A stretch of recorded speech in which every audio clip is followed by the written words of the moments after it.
Ang kwentong ito ay hango sa totoong buhay. Karanasan ito ni Budok. Taong 1949, Aklan.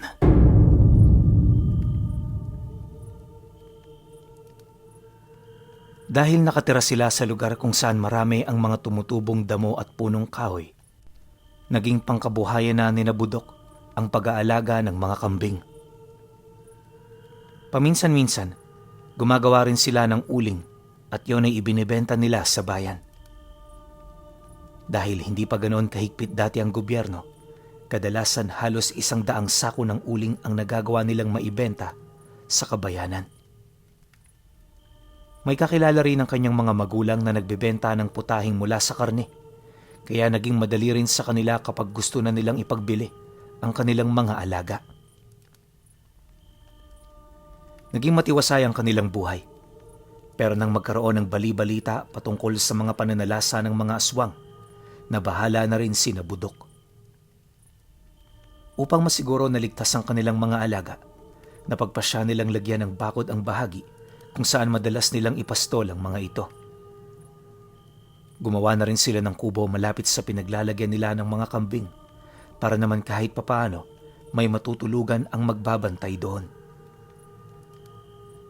Dahil binata si Budok at nakatuon ang kanyang atensyon sa pagtulong sa kanyang mga magulang, siya na ang nagpresenta na magbantay sa kanilang mga alagang kambing tuwing gabi. Magmula rin noon, halos gawin na niyang tirahan ang kubo dahil doon siya nananatili. Tuwing gabi, ilang oras din siyang nagmamatsyag bago siya matulog. Kadalasan iniisa-isa niya ang mga kambing nila para alamin kung may kulang ba sa mga yon. Maswerte na nga lang siya dahil mataas ang ginawa nilang bakod kaya hindi nakakaakyat doon ang kanilang mga kambing. Isang araw, dahil umaambon habang matindi ang sikat ng araw, nagpasya siyang dalhin sa kanilang masisilungan ang mga alagang kambing nila. Noong malapit ng dumilim noon, nagpasya na siyang umuwi na muna sa kanilang bahay para kumain ng hapunan. Pagkatapos niyang kumain, dala ang kasera at itak niya, bumalik siya sa kanyang kubo. Hindi na rin naman umaambon ng gabing yon. Hindi na siya nagdala ng payong o kapote. Pagkababa pa lang ni Budok galing sa kanilang bahay, nakaramdam na kaagad siya ng kakaibang kilabot. Hindi niya alam kung ano ang dahilan nun, kaya sinubukan na lamang niyang isang tabi yun. Nang nakalayo na siya sa tirahan nila, napakunot noo siya nang may marinig siyang mga pagyabag sa paligid. Naisip niya na baka may mga alaga silang nakatakas, kaya itinas niya ang hawak niyang gasera para alamin kung totoo ang kanyang hinala. Ilang beses pa siyang nagpalinga-linga sa paligid pero wala naman siyang nakikita. Naisip ni Budok na baka guni-guni lang niya ang kanyang naririnig o kung hindi naman ay alingaw-ngaw ng mga pagyabag niya, kaya nagpatuloy na lang siya sa kanilang paglalakad hanggang sa makarating na siya sa kanyang kubo. Bago magpahinga, naisipan muna niyang tingnan ang mga alaga nilang kambing. Inisa-isa niya yon, kaya mas lalo siyang naguluhan dahil kumpleto naman ang mga yon. Kung aswang man na narinig kong umaaligid kanina, humanda siya sa akin. Magbabantay ako ngayong gabi sa paligid para mahuli ko siya sa akto. Kung nakakapambiktima siya sa ibang lugar, hindi ako papayag na maghasik siya ng kanyang kademonyohan dito. Dahil kumpleto naman ang mga kambing nila, nagpasya na siyang pumasok sa kanyang kubo. Nahiga siya roon, pero nanatili siyang gising para makiramdam sa paligid niya. Nasa kalagitnaan na siya ng ganoong sitwasyon nang muli siyang makarinig ng mga yabag. Nung mga panahong yun, malapit lang yun sa kanyang kubo, kaya naisipan niyang sumilip sa siwang ng dingding.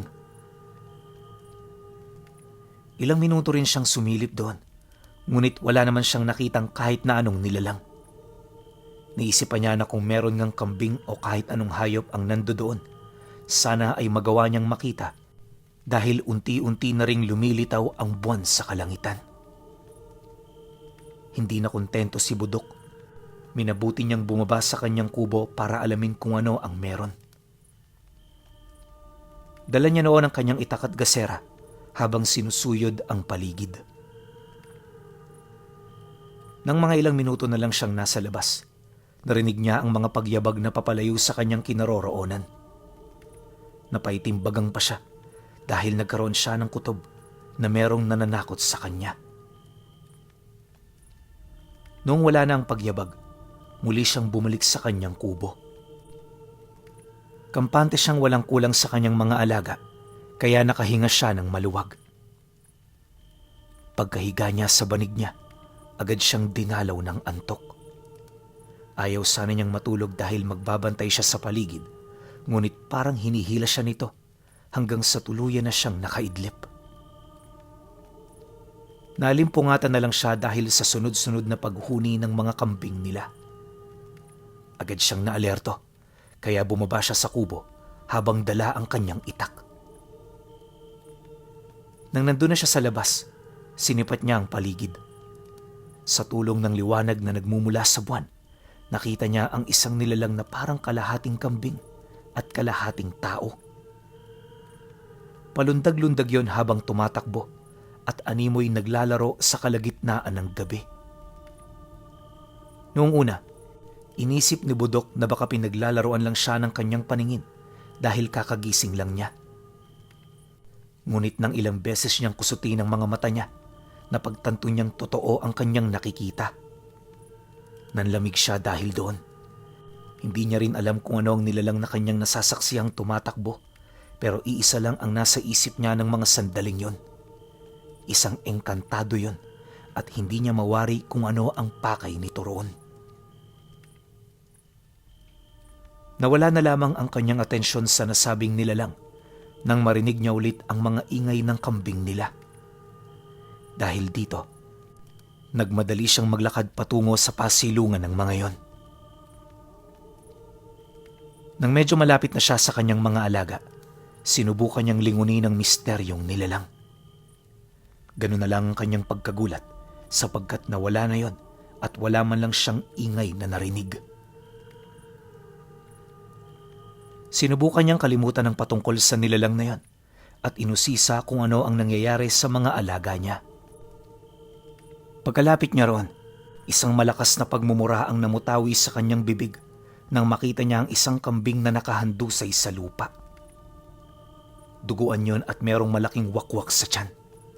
Nakita niya ring durug-durug ang mga laman loob, pero wala na itong puso at atay. Kung hindi ako nagkakamali, ang nilalang na nakita ko ang may gawa nito. Sigurado na kung hindi siya isang engkanto, isa siyang aswang. Humanda siya sa akin kapag nakita ko siya ulit. Iniligpit na muna niya ang patay na kambing at sinigurado na walang ibang hayop na nasugatan dahil sa ginawa ng kung anumang nilalang na yon. Dahil sa nangyari, sa halip na matulog ay minabuti niyang magmatsyag na lamang hanggang sa mag-umaga. Nangamba siyang baka umatake ulit ang nasabing nilalang at ubusin ang kanilang mga alaga. Kinabukasan, maaga siyang umuwi sa kanilang bahay. Sinabi niya sa kanyang mga magulang ang nangyari, kaya ganun na lang ang galit ng kanyang ama. Kung hindi ako nagkakamali, isang ugoy mang nakita mo. Isang engkantadong nilalang na ang anyo ay parang kalahating kambing at tao. At sa pagkakaalam ko rin, mababait naman sila. Pero hindi tayo nakakasiguro. Baka yun nga ang biktima sa kambing natin. Kailangang hindi na ito maulit pa. Dahil sa nangyari, nagpasya ang tatay ni Budok na sumama sa kanya sa pagbabantay ng kanilang mga alaga. Naghanda na rin sila ng mga patibong sa labas ng bakod ng kanilang kambing para kung anuman ang nilalang na susubok na pumasok ay masisilo kung sakali.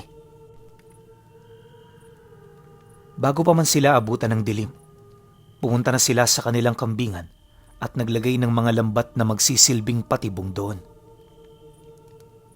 Nang matapos na nilang lagyan ang paligid ng mga bakod, napagpasya nilang mag-ama na magpahinga na muna sa kubo.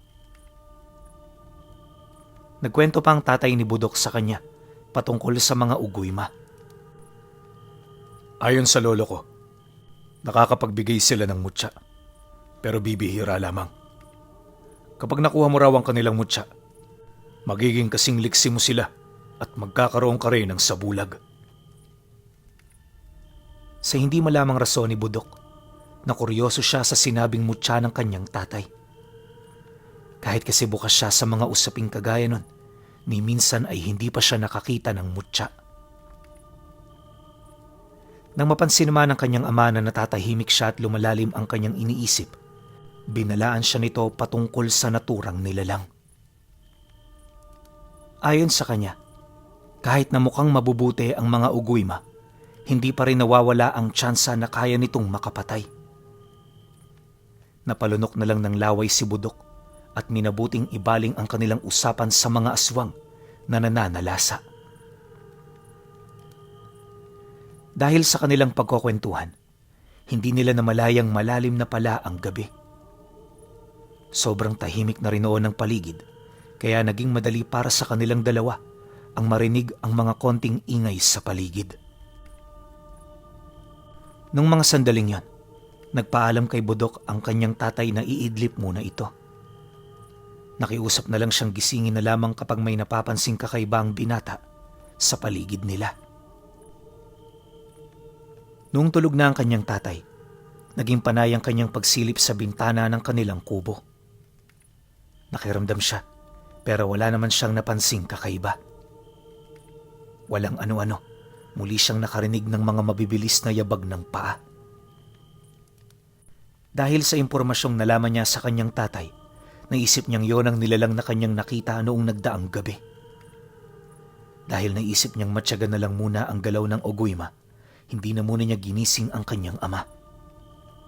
Marahan siyang bumaba sa kanilang kubo nang walang dalang kahit na anong patalim. Nang nasa labas na siya, sinipat niya ang paligid at itinuon ang kanyang pansin sa bahagi kung saan nandoon ang ingay. Dahil maliwanag ang buwan ng gabing yon, hindi siya nahirapang makita ang nilalang. Palundag-lundag ito at minsan naman ay tumatakbo na parang may humahabol sa kanya. Marahan siyang naglakad patungo sa kinaroroonan ng nilalang. Subalit sa hindi niya inaasahan, may naapakan siyang tuyong sanga. Nakagawa siya ng konting ingay, kaya agad siyang napayuko para magtago. Sakto namang napalingon sa kanya ang uguyma, kaya pigil hininga siya habang nasa ganoong pwesto. Ilang sandali pa, nakita niyang lumundag papalayo ang nilalang. Nang hinayang si Budok dahil hindi niya gaanong nalapitan yon, pero gano'n na lang ang kanyang gulat nang makarinig siya ng mabibilis na yabag ng nilalang sa kanyang likuran. Pagkalingon niya, napaungol siya nang biglaan siyang sinipa ng uguyma. Dahil hindi siya nakapaghanda, tumilapon siya ng halos 3 dipa mula sa kanyang pinupwestuhan. Babangon pa sana si Budok, ngunit inibabawan siya ng nilalang. Halos mapabahing pa siya dahil sa matapang na amoy nun, pero pinigilan niya ang kanyang sarili. Noong nagbubuno na sila sa isa't isa, naalala niya ang patungkol sa mutya. Dahil dito, hindi siya pinanghinaan ng kanyang loob. Habang nasa ganoong sitwasyon sila, sinikap ng binata na matalo ang uguyma.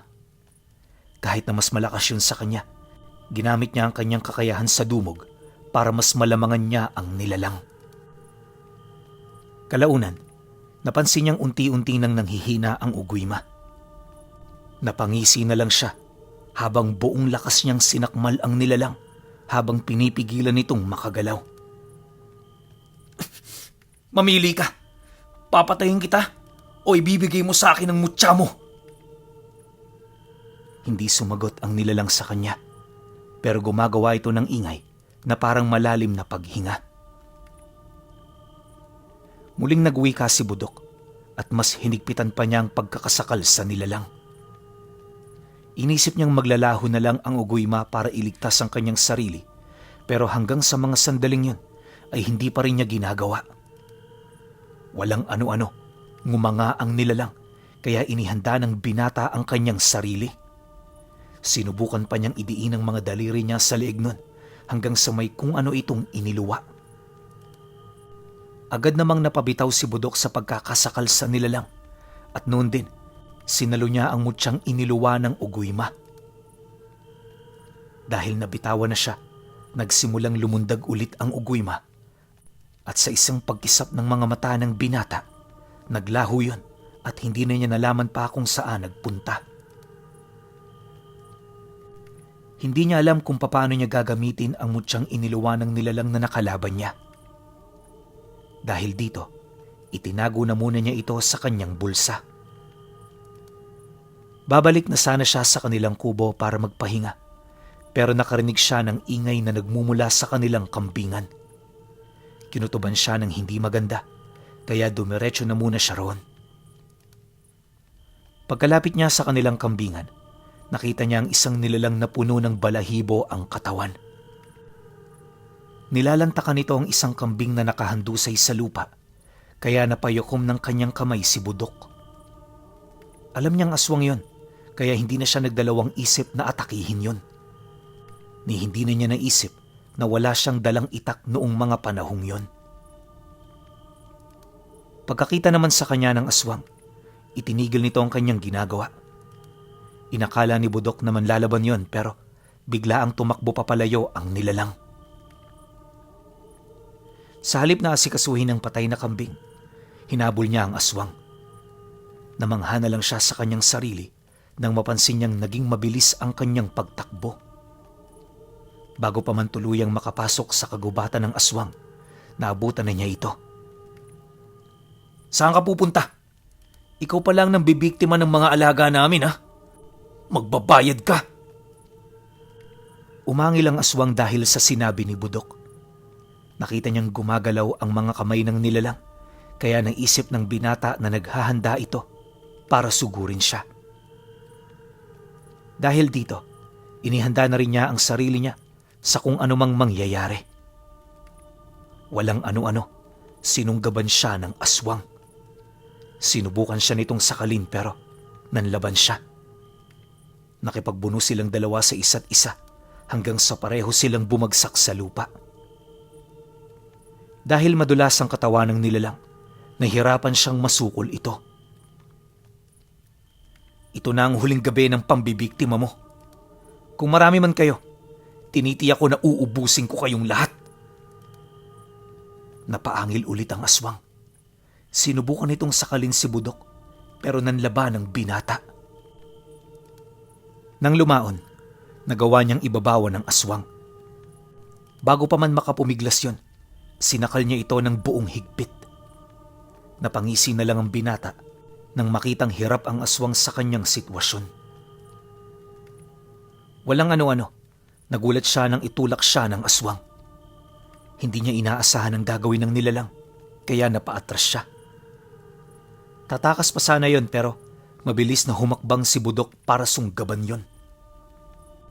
Nang masunggaban niya na ito, walang agam-agam niyang ibinalibag yon. Ilang segundo pa siyang natigilan noon dahil hindi niya inaasahan na magkakaroon siya ng ganoong lakas. Dahil sa kanyang ginawa, hindi agad nakagalaw ang aswang.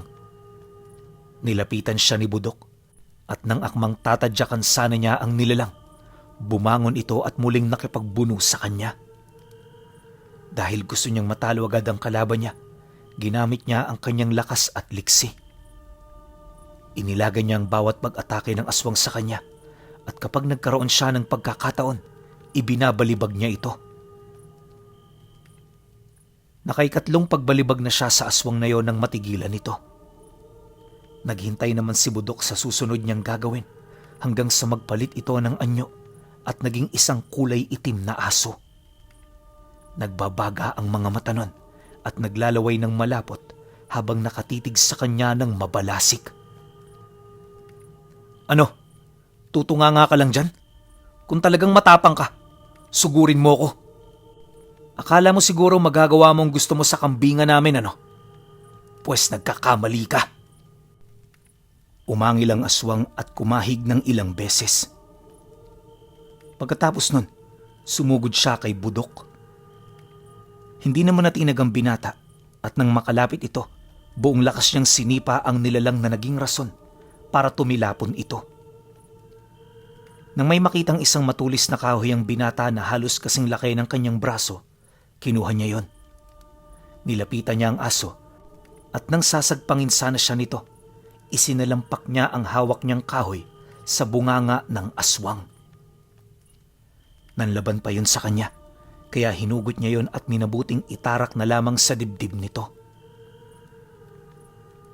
Dahil sa ginawa ni Budok, nabuwal ang dambuhalang aso. Hindi pa siya nakontento roon. Sinigurado niyang natamaan niya ang puso ng aswang. Nang matapos niyang gawin yan, napagpasyahan niyang bumalik sa kanilang kambingan. Hindi na muna niya inilibing ang patay na kambing. Sa halip tinawag niya ang kanyang tatay at ikinuwento kung ano ang nangyari. Sinabi rin niya na nakapatay siya ng isang aswang at yun din mismong nahuli niya sa akto na kumakain ng kanilang alaga. Sigurado ako na marami pa sila sa ating bayan. Baka nga isang angkan silang pumunta rito. Kailangan maghanda tayo. Ngayong napatay mo na ang isa nilang kasama, siguradong pupunta sila rito para maghigante. Napatanong pa si Budok kung paano malalaman ng mga aswang ang nangyari sa kanilang kasama at ang sabi naman ng tatay niya, maamoy siya ng kanyang mga kasamahan at dahil doon, matutunto nila ang kanyang kinaroroonan. Inilibing na lang nila ang patay na kambing at minabuti nilang sunugin na ang bangkay ng nilalang. Nang hinayang pa ang ama ng binata dahil dalawa na sa kanyang alaga ang pinatay ng aswang. Maging si Budok ay hindi rin makapaniwala sa sinapit ng kanilang mga alaga kaya isinumpa niya sa kanyang sarili na papatay niya ang mga aswang na susugod sa kanilang kambingan. Dumaan ang mga gabi at hindi sila pumapalya sa pagbabantay sa paligid. Sa kabutihang palad, walang kung anumang nilalang ang nagpakita sa kanila at wala na ring nabawas sa kanilang alaga. Hindi tayo dapat magpakakampante. Mamayang gabi, kabilugan ng buwan. Aktibo sila. Kailangan nating paghandaan yun. Sige ho, nakahanda rin naman ako sa lahat ng oras. Huwag lamang silang magkakamali na saktan si nanay at ang aking mga kapatid. Uubusin ko rin ang angka ng mga aswang na yon. Kinagabihan, pagkatapos kumain ng hapunan, agad silang tumungo sa kubo. Rumonda silang mag-ama sa paligid ng kambingan para siguruhing walang aswang sa paligid. Kalaunan, nagdesisyon ng tatay ni Budok na maghiwalay sila ng rorondahan. Agad namang pumayag ang binata at nagsimula na siyang maglakad palayo sa kanyang tatay. Noong mag-isa na lang siya, nakaramdam siya ng kakaibang kaba. Naging mapagmatsyag siya sa paligid, ngunit wala naman siyang naramdamang kakaiba. Makalipas ang halos 10 minuto, babalik na sana siya sa kanilang kubo pero nakarinig siya ng sunod-sunod na mga yabag ng paa. Kinutuban siya ng hindi maganda kaya inihanda niya ang kanyang sarili. Ilang sandali pa, nakita niya ang mga aswang na papalapit sa kanyang pwesto. Alam niyang kasamahan yun ang nilalang na pinatay niya kaya napayukom siya ng kanyang kamay. Sabi ko na nga ba, hindi lang iisa ang aswang na nananalasa rito sa amin. Marami talaga kayo. Pagkakita sa kanya ng mga aswang, sumugod agad sila sa kanya. Dahil nasa panganib siya ng mga sandaling yon, ang tanging naisip niya ay ang ubusin ng mga nilalang na papasugod sa kanya. Pagkalapit ng mga yon, agad niyang nilabanan ng paisa-isa ang mga aswang. Mas maliksi at malakas sila kaysa sa nakalaban niya, kaya nahirapan siyang matalo sila. Subalit sa halip na sumuko, mas pinag-igihan pa niya ang pakikipaglaban. Noong una hindi siya gumamit ng kanyang itak, ngunit nang mapansin niyang dehado siya sa mga nilalang na nakapaligid sa kanya, hinugot niya yon at hinawakan ng mahigpit. Napaangil naman ang mga aswang at sa halip na matakot sa kanya, mas nag-ibayo pa ang kanilang kakayahan. Hindi naman natinag si Budok at dahil alam niyang tumalab na ng husto ang bertud na mula sa mutya ng Uguyma, nakampante siyang matatalo niya ang lahat ng mga aswang. Nagpatuloy ang pakikipaglaban niya sa kanila gamit ang itak niya. Kalaunan, ang halos lahat ng mga aswang ay nabuwal sa lupa at nagkaroon ng mga malalalim na sugat. Dahil sa nangyari sa kanilang kasamahan, nawala sa atensyon ng ibang aswang. Hindi naman inaksaya ng binata ang pagkakataong yon. Gamit ang kanyang liksi sa paggalaw, nagpalipat-lipat siya ng pwesto at walang pagdadalawang isip na tinataga ang mga aswang. Kalaunan lahat ng mga nilalang ay tuluyang bumagsak sa lupa. Ang ilan sa kanila ay sinusubukan pang makabangon at makapagpalit ng anyo, pero hindi sila hinayaan ng binata na gawin ang gusto nila. Nilapitan niya ang mga ito at ginilitan sa kanilang leeg para masiguro na hindi na sila makakapanlaban pa. Hayaan na lang sana niya ang katawan ng mga aswang doon, pero nakita niyang papalapit ang kanyang ama. Dahil dito, sinabi niya sa tatay niya ang nangyari at nagtanong dito kung ano ang mabuting gawin sa mga bangkay ng aswang. Ang mas maigi pa, itapon na lang natin ang katawan nila sa ilog. Kapag nagawa natin yon, hindi na sila matutunto ng iba nilang kasama. Magiging ligtas din tayo sa banta ng mga aswang. Nagtaka pa ang kanyang tatay kung paano niya nagawang matalo ang mga aswang. Pero sa halip na sabihin ang totoo, nagpasya siyang magsinungaling sa kanyang tatay. Naisip niya na kung sasabihin niya ang patungkol sa nakuha niya sa mutya ng Uguyma, baka pagalitan pa siya nito.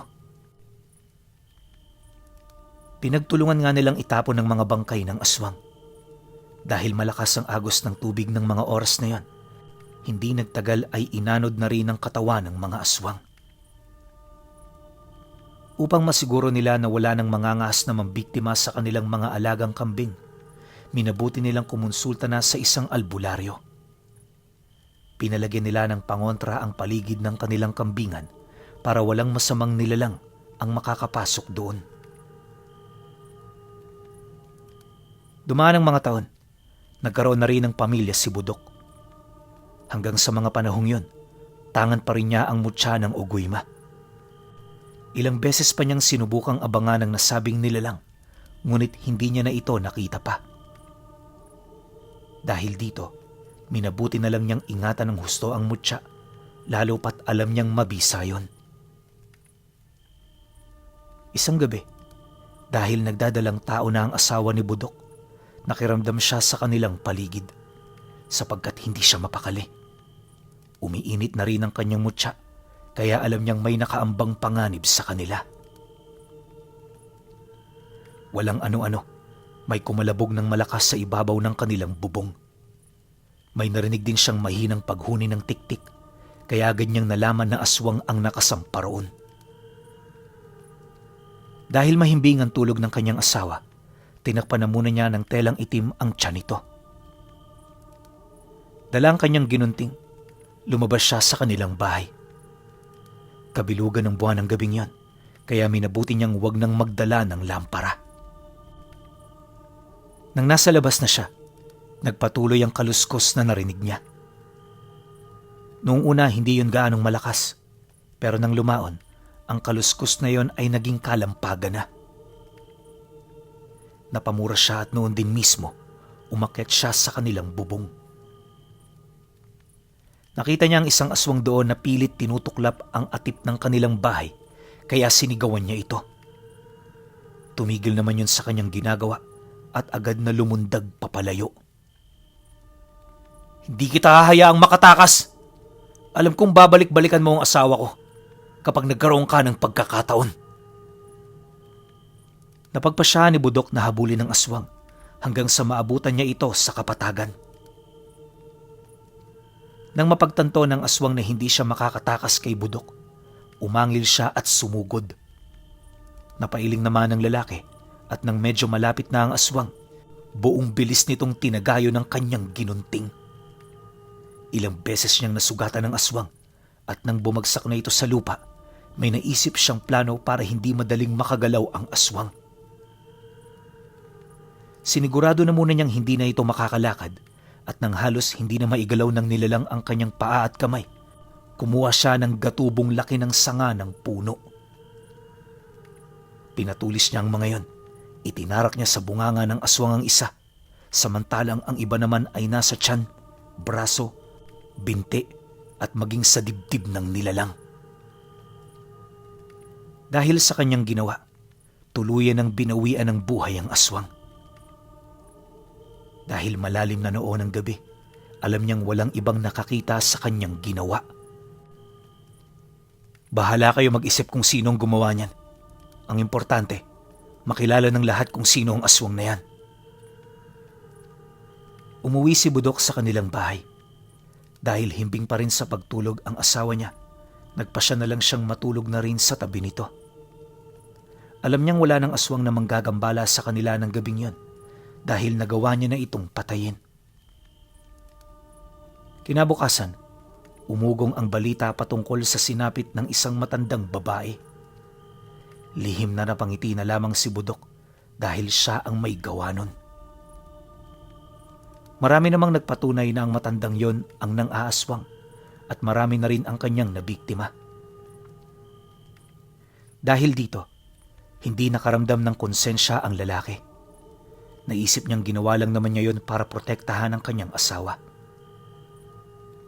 Sa kabutihang palad, yon ang una at huling pangaaswang sa kanyang asawa. Hanggang sa makapanganak ito, ay wala nang nilalang na dumalaw sa kanila. Napatawa na lang siya sa isipin na baka natakot ang mga aswang dahil alam nilang may kalalagyan sila sa kanya. Kalaunan, nang unti-unti nang lumalabas ang patungkol sa mga naging karanasan ni Budok, marami ang namangha sa kanya. Sinabi nila na kung ibang tao yun, ay baka napatay na ng mga aswang. Lingid sa kaalaman ng mga tao, isa sa nagpapalakas ng loob niya ay ang iniingatan niyang mutya ng uguyma.